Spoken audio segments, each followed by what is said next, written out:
Well, good morning, everybody. Grant Stinchfield here. This is Stinchfield, the podcast. I have a hell of a story to tell you about today. Governor Ron DeSantis of Florida, we need you. Jerry Alderman, a 20-year veteran of the Palm Beach County Sheriff's Office, has been sitting in prison for 3.5 years for, in my opinion, absolutely no reason. This was the railroad job of the century. So now his wife is asking for Ron DeSantis' help, and I'm going to go through this case. An off-duty cop was basically trying to help folks who said there was a group of young men that were breaking into cars outside of a bar at 3 o'clock in the morning. An off-duty Jerry Alderman confronts them, and language got a little salty. Yes, he pulled his firearm, but never pointed it at them. In fact, I'm not even convinced they knew he had a firearm from the angle of the camera where I see this video. And yet he gets 9.5 years in prison. The outrageousness of this case is proof to me that in 2019, when he was convicted, this was when the war on cops was at its height. And so I guess it was 2019 is when it happened. 2022 convicted. All of that time, the war on cops is going strong. You get a rogue judge who refused to allow very critical evidence in that would have exonerated Jerry Alderman. And in fact, a jury found him innocent of the most serious felony charges. And yet they retried him? What about double jeopardy? None of this makes sense. And again, I am joining Jerry Alderman's wife, Sarah, in saying, hey, you need to pardon this man, Governor DeSantis, please. I'll also have the expert witness who was not allowed to testify in his favor, which makes no sense to me at all either. So we're going to talk about all of that on the program today. I've got video, cell phone video, interviews with the wife, interview with the expert witness, and we're going to prove to you why this good cop, without a blemish on his record for 20 years, now sitting behind bars, needs to be exonerated and needs to be set free. We're talking about Jerry Alderman today. Before we do that, though, folks, let me tell you about my friends over at Patriot Mobile. PatriotMobile.com/Grant. 972-PATRIOT is the number. This is a cell phone company by Patriots for Patriots. They believe in the things we do. They spend a good portion of the money you spend on your cell phone service pushing conservative causes, from veterans that they support to free speech issues, right to life issues, Second Amendment issues, putting the 10 Commandment signs in schools across the country. All of this is happening. But maybe the most important to you, besides being on our team, is that you're going to get great cell phone service with a guarantee that can't be beat. You choose what network you want to be on of the big three networks, so you don't have to sacrifice service. 100% U.S.-based customer service.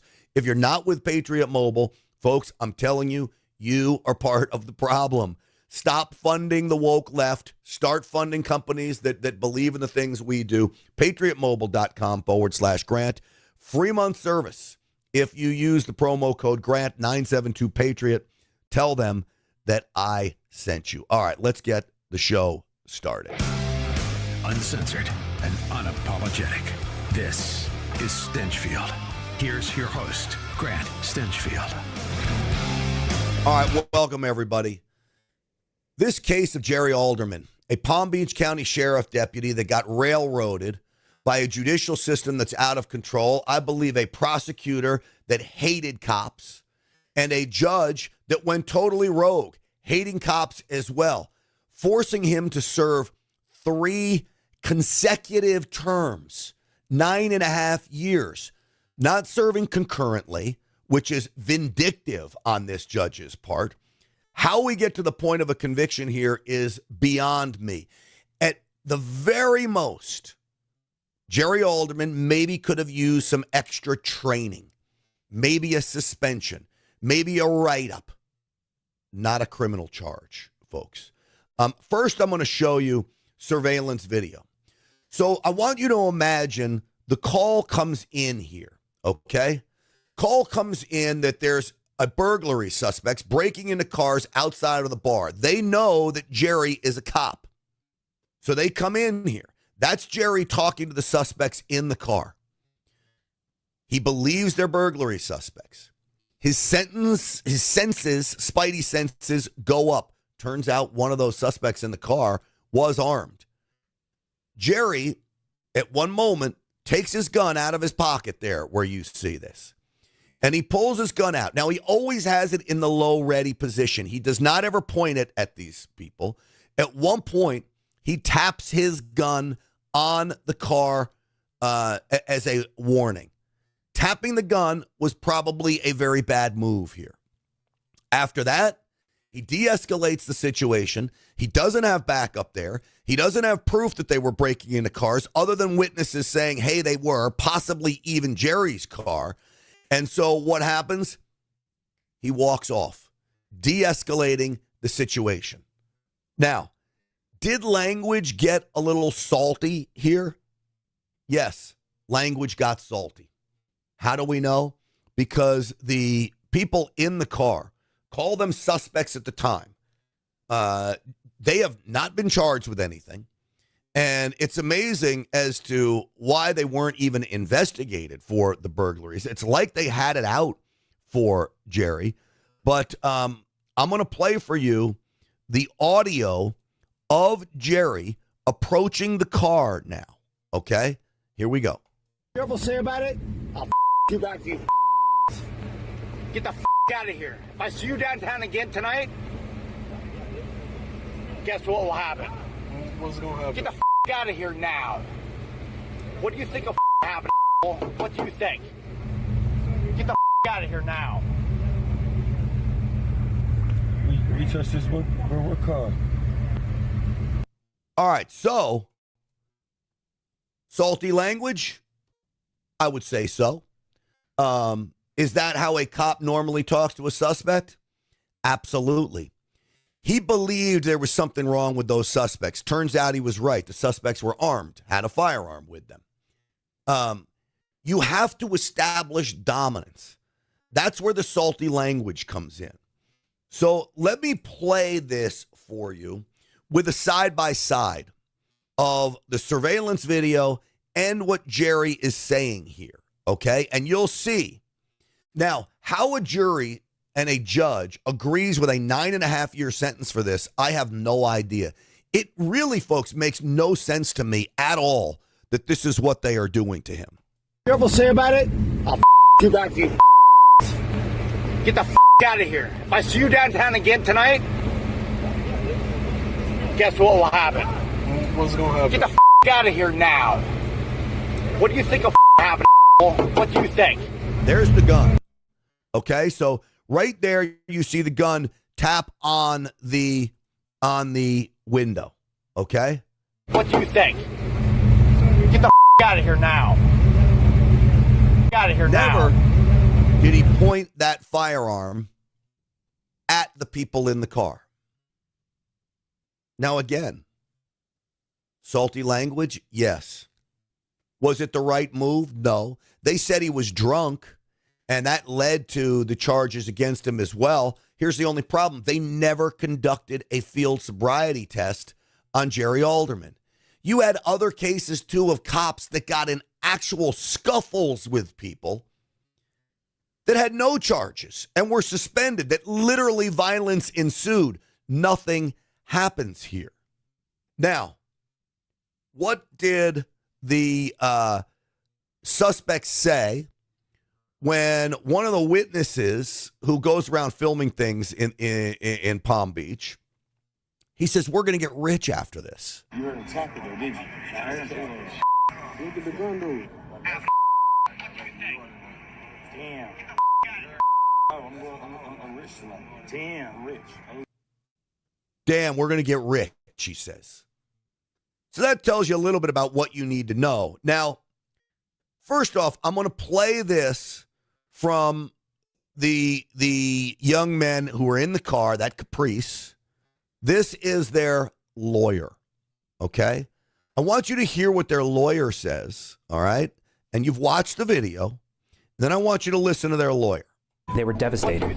These are three really good young men. They weren't drinking that night. They were just out having a good time, and they were doing nothing wrong.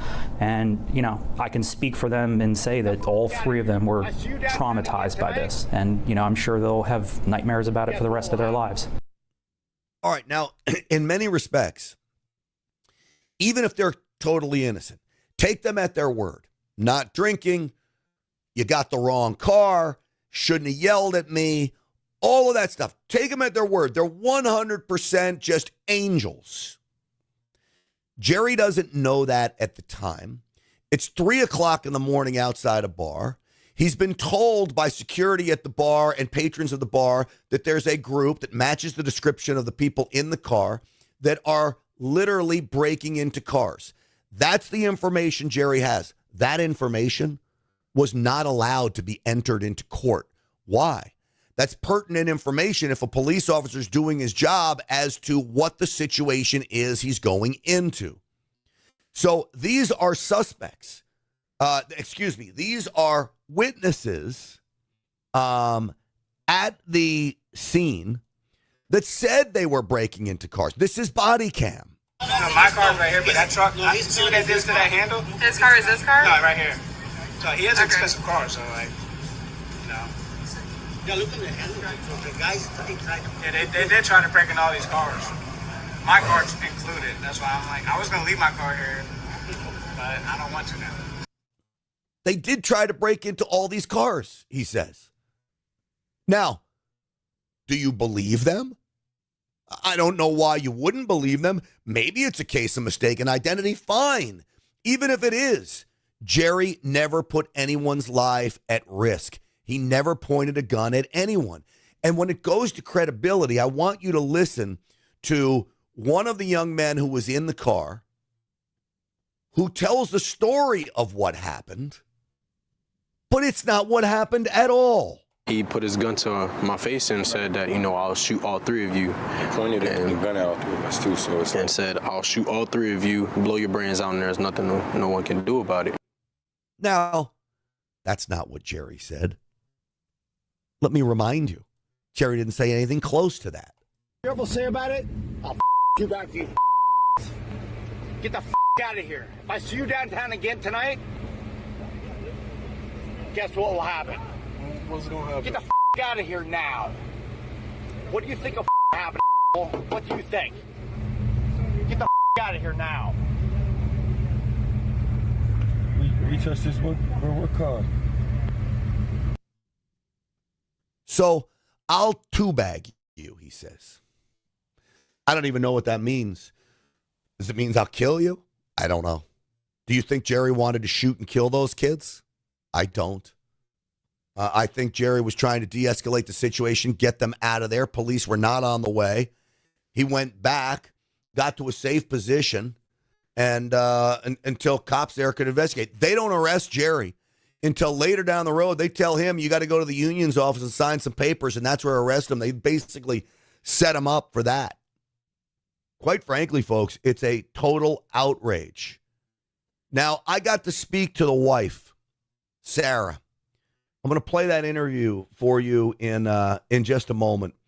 But before I do that, I want to tell you about my friends over at Energized Health. EnergizedHealth.com is the website I want you to go to if you want to take back your life, okay? The pounds will melt away. The fat will melt away once you start to get hydrated at a cellular level. This is where Energized Health comes in. It's a scientifically proven protocol that they have a patent on that will, like I said, have the pounds melting away. Muscle mass will start to grow. Your brain function will come back. Joint pain will go away. This is all about intracellular hydration. How do I know? I lost 15 pounds in 2 weeks. I've kept it off. It has been a game changer, life changer for me. I'm 56 years old.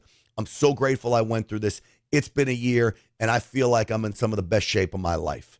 EnergizedHealth.com is the website. Take the masterclass. Learn about intracellular hydration. EnergizedHealth.com. That's EnergizedHealth.com. I promise you, you are not going to regret it. That's an absolute fact. All right. So you have all that going down, okay? You've got to review here the side-by-side of what happened. We touched this one. We're caught. I'll you back to you. Get the out of here. If I see you downtown again tonight, guess what will happen? What's gonna happen? Get the out of here now. What do you think will happen? What do you think? Get the out of here now. We touched this one. We're caught. All right. That tap of the firearm was the only thing I would have a minor problem with that I would retrain. I do not mind him having his firearm out at a low ready position. His spidey senses are up, and he believes, has a suspicion that one of the suspects may be armed. Turns out one of them is. And so he's ready. Again, it doesn't matter whether or not they were choir boys. It's what's in his mind and what he perceives as a police officer. You're never really off duty as a police officer, by the way. You're always on duty. He had his badge. He was identifying himself as a police officer. They obeyed his commands. Nobody got hurt. To me, it went down perfectly. Were they, if they were choir boys and you believe it, were they disrespected in some way? Maybe. But that's not a crime. Okay? So I had the opportunity to interview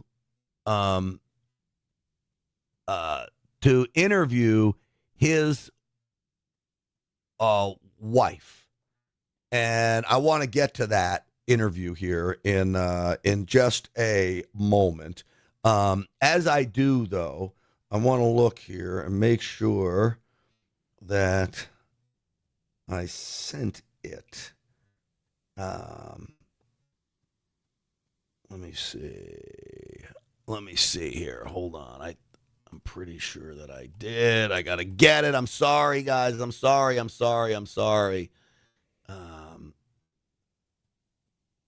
me see here. Let me see.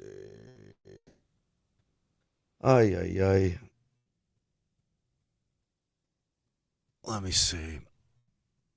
Boy, oh boy, guys, this is bad news when this happens.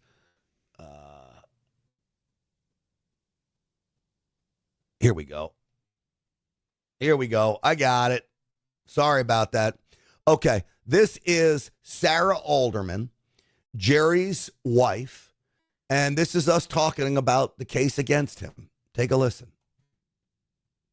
Well, it's been devastating. We had no idea that this could possibly happen, to be honest. It was a total shock, particularly because when we had back-to-back trials, one trial ended and the judge wanted to set the following trial for the next day. So we went to a second trial a week later, and when they found him guilty, they remanded him immediately, and we hadn't planned on anything. So we did not anticipate that he would go right into the system. The first jury basically couldn't come to a conclusion on the felony charges. Is that right? Or did they come back not guilty on the felony charges and they couldn't? But it seems to me like he was tried twice, and that shouldn't be allowed. They did come to a conclusion on the felony charges. They found him not guilty. They got hung on the lesser included misdemeanors. And there was 5 to convict, 1 not to convict on all charges, and so the judge declared a mistrial. So here's the problem with me. You go through a trial, not you, but your husband. A jury declares you not guilty on the most serious charges, and then you're retried on them because they couldn't come to a conclusion on the misdemeanors. You should just be tried on the misdemeanors. Where is the appeals in all of this? Is anybody helping you with that? And I'm sure this is costing you an absolute fortune.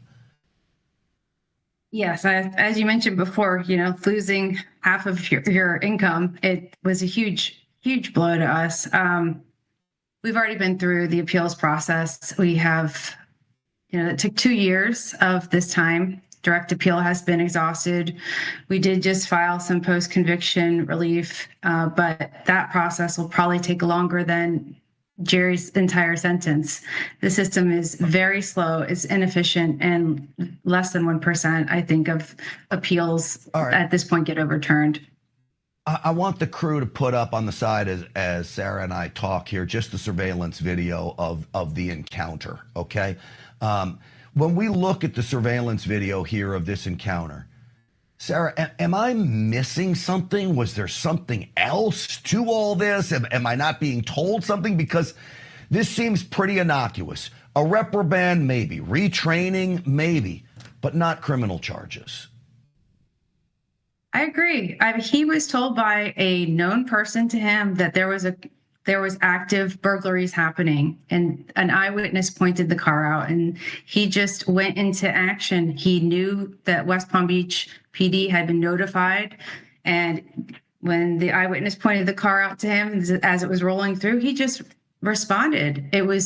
He's a 20-year law enforcement officer. He was working the night before dealing with similar situations. So he just, walked up to the car like he would if he was working. All right. Besides not allowing your husband's expert witness, who I'm going to talk to a little bit later in the program, they didn't allow the testimony that they were burglary suspects, that there was a complaint that people were breaking into cars, including the possibility of breaking into your husband's car. Yes, the judge did not granted a motion by the prosecutor to not allow Jerry to testify about the burglaries, and West Palm Beach didn't even investigate the burglaries, and there was multiple victims that night of actual car burglaries, and they didn't do anything with it. So Jerry had to testify about what happened that night without bringing in his state of mind, not talking about the burglaries, why he even approached the car. It was impossible. Sarah, what was going on here? This is 2019. It's the height of the war on cops. I still believe there's a war on cops. Is this a radical district attorney in Palm Beach County? I know there's a Democrat faction in Palm Beach. Radical district attorney, was this all part of the war on cops? I believe it was. I mean, the district attorney, I didn't have to proceed with any of this, and the judge was the one who made the very harsh decision on the 9-year sentence, which was he got 3 years for each felony to be served consecutively, which is unheard of for even convicted felons to serve consecutive terms, three and three. It's unbelievable. Lastly, if Governor DeSantis, President Trump can't pardon your husband because this is a state charge. I wish he could. I'm sure President Trump would probably do it in a heartbeat. Your message to Governor DeSantis. Governor DeSantis could pardon your husband. What's your message to him? Governor DeSantis, my husband has given 20 years of his life to serving the state of Florida, and he spent the last 3.5 paying for a crime he didn't commit, and I desperately want him home. I want him home, our family, our church family, and he's served enough. He needs to come home. He didn't commit this crime, and you need to send a message to law enforcement that you support them, and that this isn't going to be allowed, that they're not going to be able to make an example out of a police officer and scare others into not doing their job. Well, here's my commitment to you. I will do everything in my power to make sure this gets in front of Governor DeSantis. We will continue to cover this story because this, to me, is quite frankly an outrage. It makes no sense, an absolute failure of our judicial system at every level. And I'm getting all too used to that, sadly. And proof of this is I rarely do 2 segments on one topic. But I'm going to have that expert witness that the judge says could not testify in your husband's case coming up next. Sarah Alderman, please keep me posted. Give your husband our best, and we will all pray for you. Thank you so much. I really appreciate it. Well, you know what? We appreciate her. And I know she was really nervous about doing that interview on the Real America's Voice show last night. I think she did a fabulous job. And I think this is really a compelling case that we've got to do something to make sure that cops aren't vilified like this. But more importantly, this man has been behind bars for 3.5 years, folks. 3.5 years. Kathy says on the YouTube chat, Jerry is a wonderful man. We sat through the second trial of it. It was a travesty of injustice. The judge and the prosecutors were definitely in cahoots. Well, Kathy, thank you for that. Of course they were. This is what we see everywhere. I'm telling you, if you're a police officer out there, you need to be more concerned about radical prosecutors and rogue judges than you need to be about MS-13 gang members and the brutal goons roaming the streets. Because I know cops can take care of themselves. In the courtroom, you have no defense against a judicial system that is rolling out of control. All right, so that expert witness, he's a friend of mine. His name's Rich Emberlin. You may remember him from Real Housewives of Dallas. He was on Dallas SWAT. He was on what was it, PD Live, I think, or whatever that show was. Live PD, that's what it was, Live PD. I think he was an analyst on that too. This guy's a real expert. He was barred from testifying in that case. That to me is a total outrage. Hey, let me give you a quick tip though, folks. Right now, I want to tell you about my friends over at Augusta Precious Metals. GrantLovesGold.com is the website, okay? Now, imagine economists are warning gold could surge to $10,000 an ounce. If that happens, what happens to your retirement savings? Inflation, reckless spending, global instability have already weakened the dollar. That's why smart Americans are protecting themselves with gold and silver IRAs. And Augusta Precious Metals has made the process simple for thousands of families to safeguard at least $50,000 inside their IRA and 401k and other retirement accounts. Augusta even offers a free web conference where you will discover how gold could protect you and other assets where other assets fail.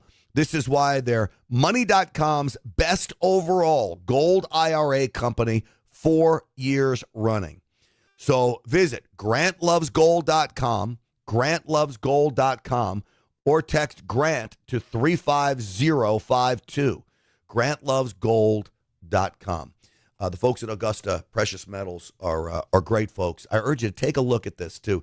There's a 2-minute video on their website as well that'll answer a lot of questions from you. It'll set you up right whether you need to be invested in precious metals or not. GrantLovesGold.com. Check out that video. GrantLovesGold.com. All right. So let's just go through again this interaction between Jerry and the suspects. They were devastated. These are three. Well, that's not it. Hold on. This is it. You ever say about it? I'll you back to you.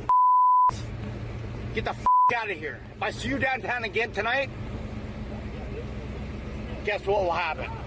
What's going to happen? Get the out of here now. See, now, he's showing him his badge. Guess what had happened to me was you'll be arrested, not I'll kill you. Okay? And anybody that says that is just completely in speculation. What do you think of happened? What do you think? Get the out of here now. We touched this one? What car? I don't know, man. It doesn't matter whether they're angels or not. Really doesn't. Was anybody put in danger? The situation was de-escalated, as was what should happen. And Jerry did the right thing. Now, this is my buddy Rich Emberlin, who came on the program. You may remember him from Dallas SWAT, where he was on the SWAT team as a team leader for 15 years in Dallas SWAT. He was a narcotics detective. He's been in the protection detail of Dallas police. He is now internationally known as someone who trains law enforcement at every level of government, including our military. Okay? How is this guy not allowed as an expert? We go through the interaction from a law enforcement perspective with Rich Emberlin. Watch.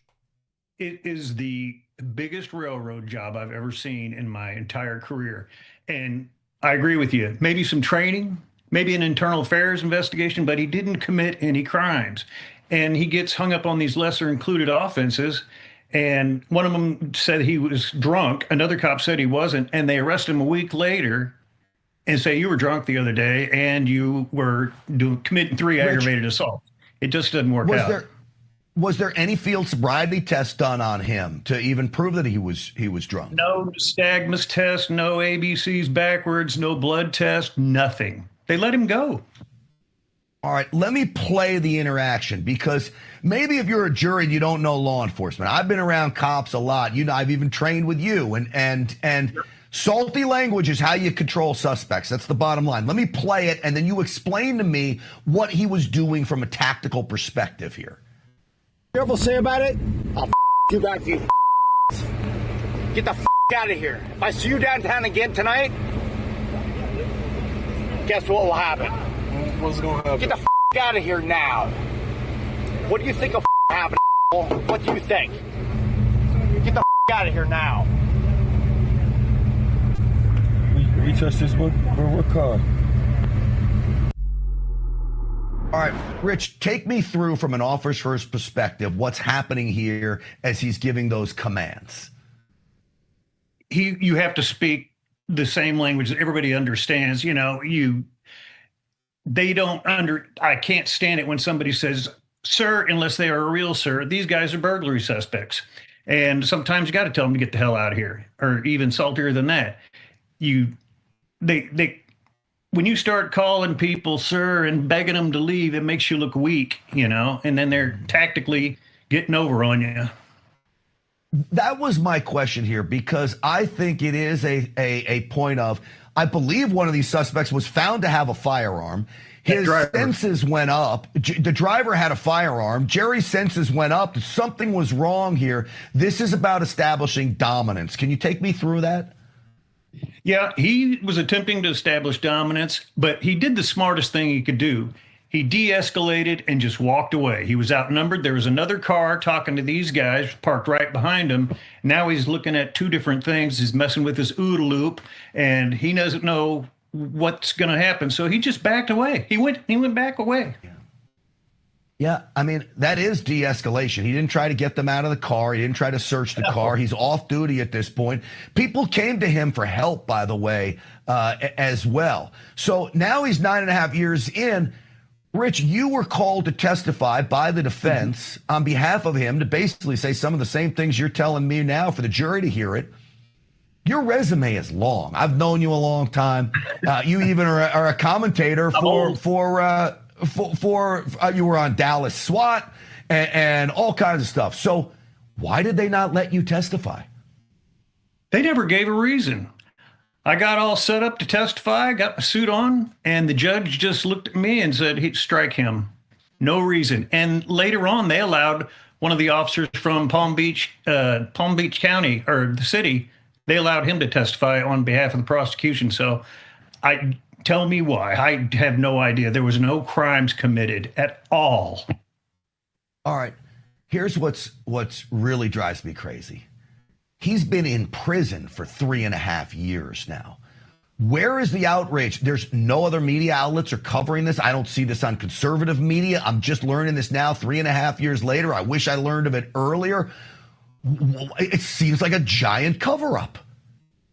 It really is. And everybody in that court's involved, and the judge, she wouldn't allow any objections by Jerry. And if he said anything, he was told to shut up.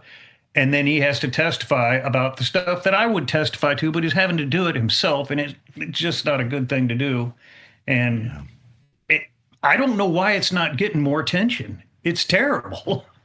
Well, we're going to do our best to bring attention to it. You called me on this one, and I appreciate you doing that. Sarah seems like a very strong woman, but I can't imagine what it would be like to go through this with her and her husband in prison. Rich Emberlin, it's always good to see you. I appreciate you coming on. Keep me posted, okay? Yes. Yeah, that is, to me, one of the biggest travesties of justice out there. We have got to do something to get this man out of prison. I don't understand how in Florida, of all places, the judicial system could let him down. And think about the trial here. He goes through one trial. You got a hung jury on the misdemeanor charges. But on the felony charges, they come back with not guilty. Those are the most serious charges. The judge instead declares a mistrial, throws the whole case out. They retry him almost instantly, okay? And then a guilty on all counts. This, to me, folks, was a case of double jeopardy, a miscarriage of justice. He was not allowed to have evidence submitted, including the fact that they were burglary suspects, that you had witnesses accusing them of being burglars. Now, whether they were or weren't, it doesn't matter. It's the perception of an officer who, again, off duty technically, but you're always on duty when you're a cop. Please pray for Jerry Alderman and his family because something needs to happen here. Governor Ron DeSantis, if you are listening, you must pardon this man if you have any decency, any sense of humanity in you. Pardon Jerry Alderman, let him go back to work. And I would give him a full and complete pardon and let this guy go back to being a cop so he can make a living as well. All right. With that, folks, I'll tell you, we'll keep following this story. There's no doubt in my mind that we'll need to keep following this story. But before I tell you about the next topic on the hit parade, don't forget my friends over at the Wellness Company. This Ultimate Spike Detox is fabulous. If you've taken the vaccine, I'm not going to blame you for it. Thankfully, I didn't take it. This Spike Detox will get rid of that harmful spike protein that's causing so many problems. New product is Mars. I'm taking this. This is a male supplement that boosts testosterone levels. Energy through the roof. Stamina like you wouldn't believe. You want your girlfriend to notice a change, your wife to notice a change, you start taking Mars, okay? TWC.health/Grant. Use the promo code GRANT. And then, of course, I think the most important product they have is, of course, the prescription medication kits. You need to have prescription medications in your home in case an emergency happens. You know, if there is a natural disaster, whether it's a hurricane, wildfires, power outages, whatever it may be, maybe it's a terrorist attack, God forbid. Drugstores close down. You need prescription medications right away. This means you will have them on hand. Ivermectin in here. By the way, American-made ivermectin you can get at the Wellness Company, no problem. Just go on there. It is great. You know, honestly, people are taking it every day as a cancer preventer. It's unbelievable. Ivermectin has turned into this miracle drug. You can get it at a fairly cheap price from the Wellness Company. Ivermectin in this kit as well, along with Z-Paks and amoxicillin and so many other important medications. TWC.health/Grant. Use that promo code GRANT for 10% off. Okay. Now I want to talk about the big, beautiful, well, no, not big, beautiful bill, but the budget bill that did pass. That's a good thing that it passed. We can now get back to the business of opening up the government. Caroline Leavitt summed it up with just how devious these Democrats really are. And they were awful when it came to this. And she laid it out yesterday. The damage caused by the Democrats with this reckless government shutdown cannot be forgotten. It is entirely the fault of the Democrat Party. Just look at the vote count. Hundreds of thousands of federal employees have missed their paychecks.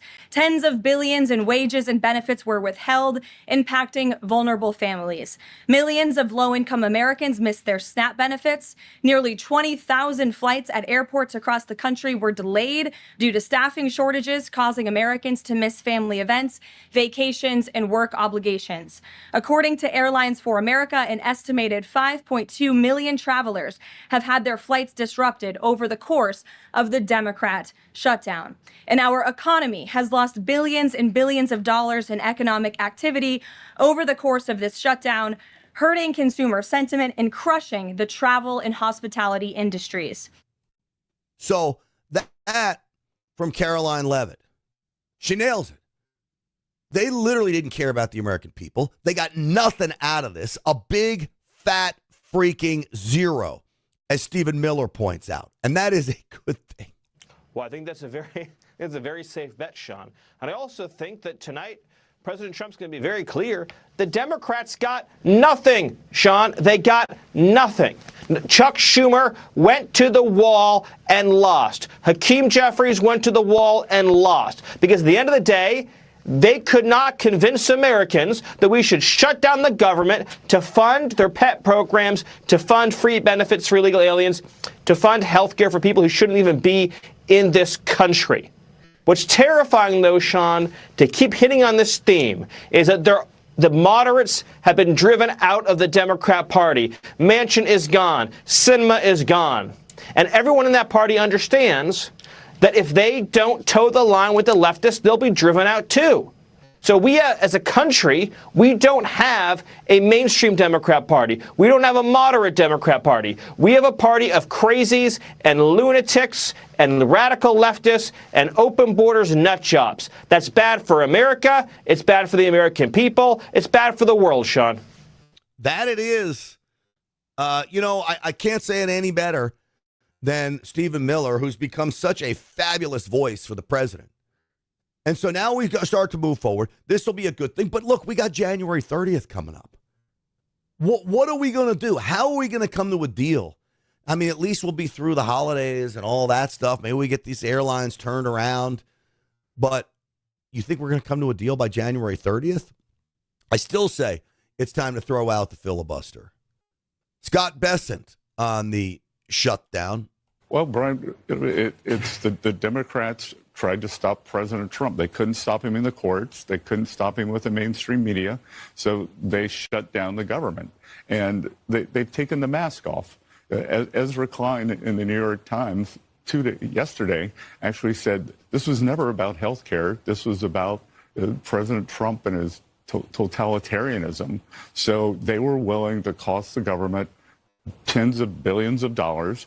The economy was in a great place, 3.8% growth last quarter, tracking very well this time. I think we're going to accelerate into 2026, but they've caused a hiccup here. You better believe they did. We'll get it back, and I have great faith in President Trump that he will be able to work this thing around and get it back. But in the end, the Democrats, for their own quest to get Trump, to sink Trump, to make Trump look bad. All of it. They didn't give a rat's ass about you and me. Nothing. Not even their own fellow Democrats. They could care less. So we move forward. Now, there is one thing in this bill that I'm very upset about, and that is a provision that would allow U.S. senators who are spied upon by the DOJ without being told that their phone records are being pulled, they can get up to $500,000 from the DOJ as a fine, paid to the senators. Now, I am all for punishing the DOJ for illegally spying on senators, Democrat or Republican, okay? But I am not for senators getting this ability to have money from the DOJ and not American citizens. This law needs to be made for every American citizen, if that's what you want to do. What about the J6ers that were illegally targeted? They could use $500,000. What about all President Trump's attorneys who were targeted? They could use $500,000. The audacity of these senators to create a special class of people that are themselves at a time when Congress has a very, very low approval rating. This, to me, is exactly what's wrong with our elected leaders. They're so out of touch. They want to show that, oh, look at us, we're getting back at the DOJ as we enrich ourselves. Come on. Now, you do this for American citizens? Well, I'm okay with that. What about someone like Christina Bobb, President Trump's attorney, who was indicted in so many states? President Trump pardoned her on a federal level, but she still has this Arizona case hanging over her head. It's a state case. I talked to her last night about this provision that was slipped in.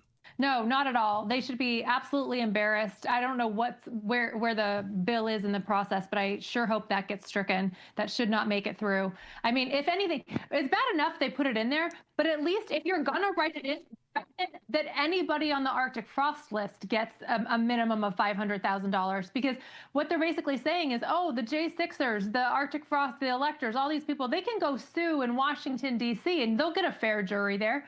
But for these senators, they get a minimum, statutory minimum of $500,000 for every offense.